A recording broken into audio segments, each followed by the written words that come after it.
The Fifth Element wasn't just a movie, it was a neon-fueled fever dream of chaos, couture, and cosmic stakes. Behind the wild visuals and unforgettable characters lay decades of struggle, secret romances, and casting chaos. These are the bizarre, untold truths the cast rarely talk about. Until now, the shocking star who almost replaced Bruce Willis in The Fifth Element. It's almost impossible to picture The Fifth Element without Bruce Willis's tired sarcasm and effortless cool behind the wheel of that flying cab. But Corbin Dallas was nearly someone very different, more intense, darker, and far less fun. In fact, the original frontrunner was none other than Mel Gibson. Fresh off the thunderous success of Braveheart, Gibson was at the top of his game. Studios were eager to attach his name to the project. With his commanding presence and emotional depth, he seemed like a safe bet to anchor a big sci-fi blockbuster. But director Luc Besson had something else in mind, a vision that clashed with the brooding energy Gibson would have brought. Besson wasn't just looking for a movie star, he was shaping the entire emotional rhythm of the film. Corbin Dallas needed to feel real, drained, reluctantly heroic, but with a dry wit that could cut through the absurdity around him. He didn't want a tragic warrior caught in a battle for the universe. He wanted a guy who looked like he just got off a 12-hour shift and found himself in a cosmic nightmare. Enter Bruce Willis. Once Willis signed on, the film's heart changed. He brought a sense of weary charm, everyday humor, and lightness to the role that grounded the audience in a completely bizarre world. His expressions, his timing, even his smirk gave the film a pulse that kept it fun without falling into chaos. With Mel Gibson, The Fifth Element might have leaned into emotional intensity and seriousness. But Bruce Willis gave us something more valuable. He gave the madness a guide. His performance allowed viewers to laugh, breathe, and connect, even when the film made no logical sense. This wasn't just a casting switch, it was a total emotional rewrite. And it proved that sometimes the perfect choice isn't the most obvious. It's the one that holds the insanity together with a wink and a shrug. And Bruce Willis did just that. The most iconic line in The Fifth Element was never meant to exist. Not every line is written to be legendary, but sometimes the ones that last forever are the ones no one planned. In The Fifth Element, few moments are more quoted than Lilu's adorable robotic repetition of one word, multipass. But here's the twist. It was never supposed to become iconic. The scene was originally just a small comedic beat. Lilu, fresh to earth and barely grasping the language, latches onto the one word she recognizes.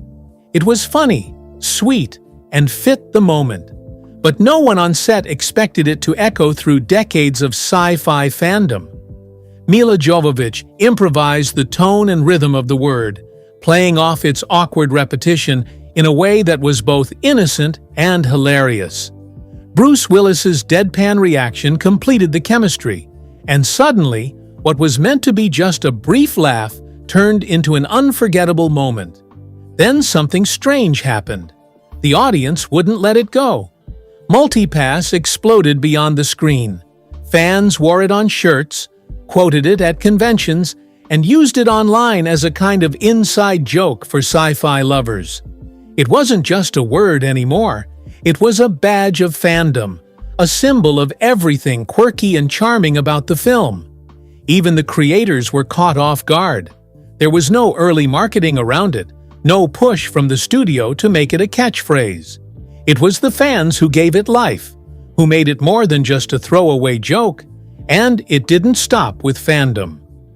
Multipass started popping up in tech discussions, in memes, even in casual online talk about digital identity. It had evolved into a pop culture artifact, silly, strange, and strangely perfect. That's the weird magic of The Fifth Element. It didn't need to shout to make history. Sometimes all it took was one small word, said just right, by a character who stole your heart with a smile and a swipe of her ID. Multipass. It was never meant to last, and that's exactly why it did. The fifth element was born from a lonely teen's secret escape. Before the flying taxis, alien empires, and neon chaos ever lit up the screen, a lonely teenager in France was building a world no one else could see. Luc Besson wasn't raised around movie stars or studios. He was just a quiet, solitary boy with a head full of strange ideas. And at just 16 years old, he began crafting a secret universe filled with alien languages, mystical forces, and one mysterious woman named Lilu. It wasn't a script. It was a sanctuary, a personal escape from the isolation and silence that surrounded him. For young Luc, storytelling wasn't about fame or film, it was about survival. His imagination was the only place where things made sense. That universe eventually became the fifth element. But what makes this story so powerful isn't just the 20 years it took to bring it to life. It's the fact that every piece of the film came from a deeply personal place. This wasn't just a movie. It was a world built from loneliness, longing, and the desperate need to connect. When Bruce Willis, Milla Jovovich, and the rest of the cast stepped onto those sets, they weren't just entering a sci-fi epic. They were stepping into Luc's childhood escape, a dream that had kept him going. They weren't playing roles. They were giving life to pieces of someone's soul. That's why the film feels so massive yet so strangely intimate. Beneath the wild visuals and insane energy lies a simple truth. This was a boy's dream, written in silence, now spoken aloud through cinema. And with every scene, that quiet teen finally got to finish the story he started long before anyone believed in it. They invented a secret language and used it to communicate off-camera. One of the most hauntingly memorable aspects of The Fifth Element isn't the flying cars or the alien opera. It's a language no one had ever heard before. Sharp, melodic, and completely invented, Lilu's divine language wasn't just random sci-fi gibberish.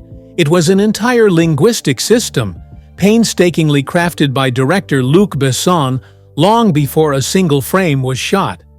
Originally, the language was meant to reflect Lilu's alien origins, a way to express emotion, logic, and complexity without relying on any known human dialect. Besson wrote over 400 unique words into this constructed language. But it didn't truly come alive until Milla Jovovich stepped into the role. Milla didn't just memorize her lines, she gave them soul. She worked closely with Besson to refine the divine language during production. They treated it not as filler, but as a heartbeat of the character. A rhythmic code that made Lilu feel real, grounded, and otherworldly all at once. But then something unexpected happened. As Milla and Besson's real-life relationship deepened, the divine language became more than just part of the film. It became a secret bond between them. They began using it off-camera, leaving notes, whispering phrases, even joking in this cryptic tongue. It became their private code, invisible to everyone else on set. For Milla, this wasn't just a performance challenge, it was personal. She wasn't just learning a script. She was learning how to speak to someone she was falling for, in a language only they could understand. Every syllable became layered with meaning that went far beyond the screen. Their romance didn't last, but the language did. Every line Lilu delivers in the film now carries a hidden weight, a shared history, a moment in time between two people who poured their connection into something no one else could decode. It's not just acting, it's intimacy, encoded in sound. And in a movie filled with chaos, color, and cosmic drama, it's the quietest element that may be the most powerful. A fictional language born from love, spoken by only two people in the universe, and now immortalized forever in film. She walked in and became Lilu. The search for Lilu was intense. Over 8,000 actresses auditioned, each trying to capture a character who was more than just human. Casting rooms were filled with rehearsed movements, choreographed mystery, and alien-sounding dialogue. It was a parade of effort. Everyone trying to look like the future. Then someone walked in and didn't try at all. Milla Jovovich didn't explode onto the scene with theatrics. She didn't deliver a perfect monologue or captivate the room with showmanship. Instead, her quiet presence disrupted the entire rhythm. She didn't seem like she was from Earth, or any world we knew. Luc Besson later said, "She looked like she came from another planet." And in that moment, he knew. Milla didn't just have presence, she had mystery. Her appearance, her silence, her aura, they didn't fit any familiar mold. She was hard to define, and that was exactly what the role demanded. Lilu wasn't just an alien, she was the fifth element, pure, ancient, unknowable. Other actresses gave bold, passionate performances. Some even shocked the casting team. But they were acting. Milla didn't act. She just existed. And that subtle difference changed everything. Lilu's character had to embody more than power. She had to express purity, rebirth, and the lost wisdom of a forgotten language. Milla could do all that, sometimes with a single, wordless glance. She didn't try to be Lilu. She simply was. Besson's choice wasn't calculated. It was instinct. In a film bursting with color, chaos, and sound, Milla became the quiet center. The moment she appeared, she became the gravity that every other element revolved around. Gary Oldman hated the fifth element, but still gave us an iconic villain. Audiences still rave about the plastic half-helmet, the cartoonish southern twang, and the absurd mix of menace and madness.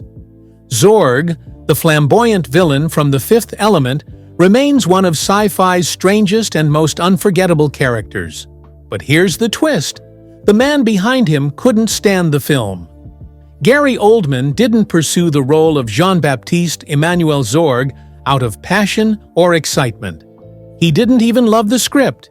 He took the role as a favor. Years earlier, Luc Besson helped Oldman fund his gritty directorial debut, Nil by Mouth.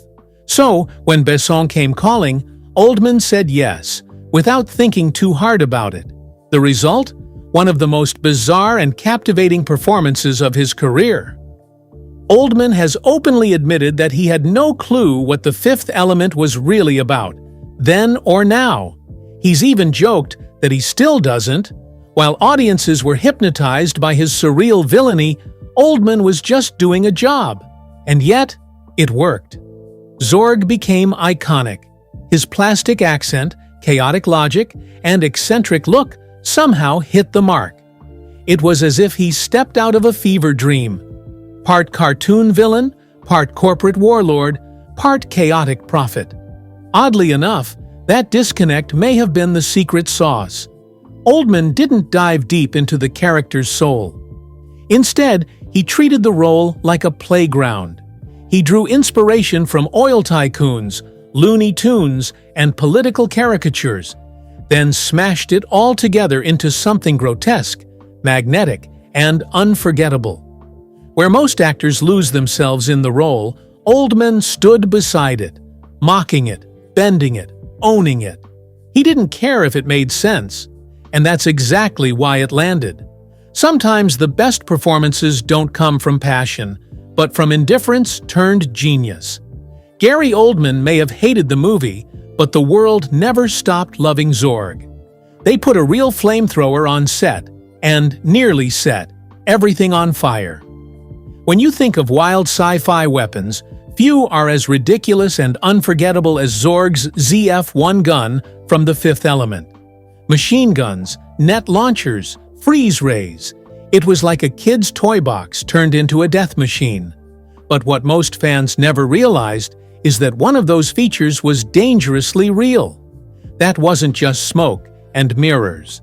The ZF-1 had a fully functional flamethrower built right into it. Every time Gary Oldman pulled that trigger on screen, real fire blasted out. Not CGI, not added in post. Actual, roaring flames just feet from actors, expensive gear, and the crew. And then, it nearly went horribly wrong. During a routine rehearsal, the flamethrower misfired unexpectedly, while people were still standing dangerously close. Chaos broke out. Crew members scrambled. Fire safety teams stormed in. The set was seconds away from turning into a full-blown inferno. What was supposed to be a show-stopping prop almost burned the entire production down. So why risk something so extreme? Director Luc Besson was obsessed with practical effects. He believed audiences could sense authenticity, and that belief drove some truly unhinged creative decisions. The real fire in Zorg's weapon wasn't just a cool visual. It became a symbol of the film's larger theme: raw chaos barely held in check. Zorg was a villain who embodied absurdity and danger all at once. Giving him a weapon that could literally set things on fire wasn't just fitting, it was intentional. But the gamble nearly cost the crew everything. Cast members still talk about that day. What was meant to be another scene rehearsal turned into a terrifying wake-up call. That was the moment everyone realized, no matter how silly or surreal the sci-fi setting might feel, real danger was never far away. In the end, that infamous flamethrower didn't just light up the screen, it became part of the film's mythology. Behind the color, costumes, and campy energy was a production team walking a tightrope between creativity and catastrophe. The story lives on as more than a wild behind-the-scenes anecdote. It's a chilling reminder that in the world of movie magic, sometimes the fire isn't metaphorical, it's right there, licking the edges of reality. Boiling alive in alien suits. Grotesque, growling, and bizarrely hunched, the Mangalores brought raw menace to the chaotic galaxy of the Fifth Element. Their strange, twitching, lumbering gait and alien swagger made them feel disturbingly real. But that realism came at a brutal price. The Mangalore costumes were astonishing from a design standpoint. Nearly 80 pounds of dense, heat-trapping materials wrapped tight around the body, with no ventilation, no cooling systems, and zero comfort. Under the unrelenting blaze of set lights and endless takes, those suits turned into walking ovens. The exaggerated jerky movements you see on screen? Not always acting. More often, they were desperate attempts by the performers to stay awake and conscious. One actor even collapsed mid-scene, overwhelmed by heat exhaustion. Others had to be carried off set, faces dripping, hands trembling from strain. And yet, the cameras kept rolling. What looked like alien body language was, in reality, the human body in distress. The odd head tilts, the slow shifting, the clumsy gestures. Those weren't rehearsed. They were symptoms of real physical breakdown, cleverly disguised as creature quirks. Still, no one wanted to reshoot. The footage looked alien enough. And the pain? Well, that stayed off camera. The actors inside those sweltering cages didn't complain much. Getting through a take without blacking out was considered a success. It's a chilling reminder that not all movie magic is digital. Sometimes, the most effective effects come from real human suffering. Suffering hidden behind latex, foam, and silence. While the Mangalores might seem like mindless alien brutes, the people trapped inside those suits were pushing their bodies to the edge every single day. The final result? Unforgettable villains. But behind the snarls and masks were exhausted performers melting under pressure. Literally. They starred in the same movie. But never met on screen?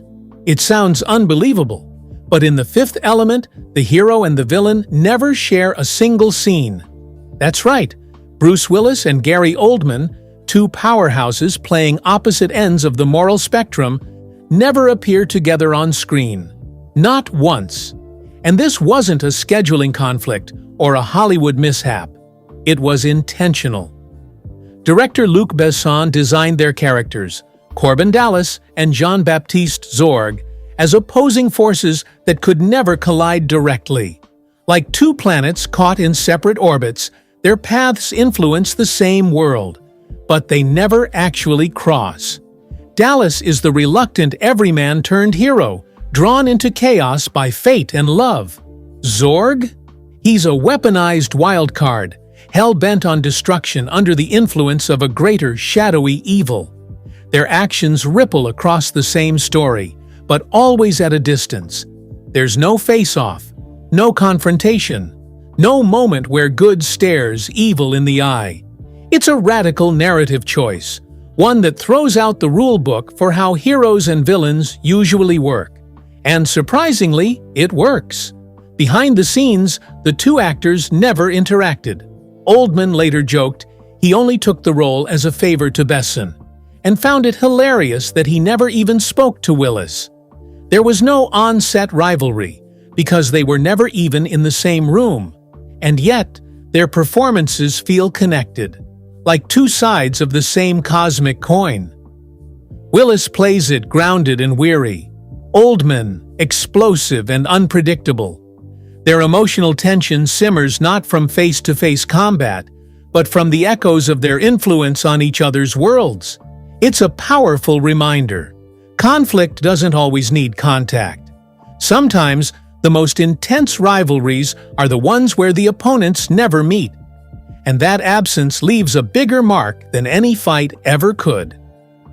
They spoke a language no one else understood, literally. In The Fifth Element, one of the most unforgettable quirks is Lilu's alien speech, a sharp, fluid, almost melodic language unlike anything we've heard. But here's the twist. It wasn't just a made-up movie gimmick. It was a real language, and a secret code between two people. Luc Besson, the film's director, created the divine language from scratch. Over 400 unique words, complete with structure, rules, and rhythm. It was meant to ground Lilu as a being from another world. But once Milla Jovovich was cast, something unexpected happened. She didn't just memorize the lines, she embraced them, co-developing the language with Besson during filming. What started as fictional dialogue became deeply personal. Off-camera, they began using it in private, passing notes, whispering in corners, even joking in this secret tongue no one else could understand. Yes, they were romantically involved at the time, and their secret language became a kind of emotional cipher. Only they could translate it. What you hear in the movie isn't random alien speak. It's a living language built from love, collaboration, and maybe a bit of heartbreak. Though their relationship didn't last, the language did, and it remains one of the most intimate hidden layers in science fiction film history. Behind the explosions, the wild costumes, and futuristic chaos, there was a private world being spoken aloud if you knew how to listen. So the next time you watch The Fifth Element and hear Lilu speak, remember, it's more than just sci-fi flair. Behind those strange words lies a hidden connection, a language born from creativity and quiet intimacy. In a film bursting with spectacle, it's this silent, secret voice that may just echo the loudest,